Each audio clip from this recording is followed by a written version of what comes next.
everyone! Ako nga pala inyong estudyante at proud single mom. For today's video guys, gusto ko lang i-share sa inyo ang isa sa mga special moments namin ng anak ko, ang aming mom and daughter's date.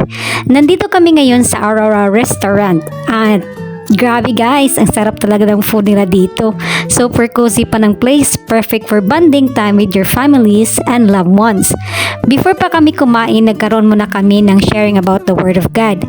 Simple lang pero very meaningful kasi sa mga ganitong moments, mas napapalapit kami hindi lang sa isa't isa kundi lalo na sa presensya ni Lord.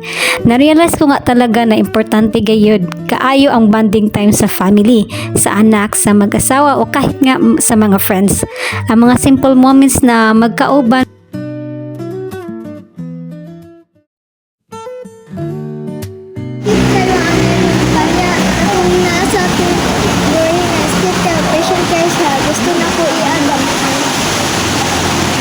pray na.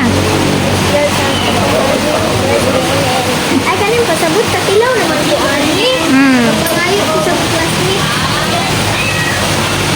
Ina say thank you everyone.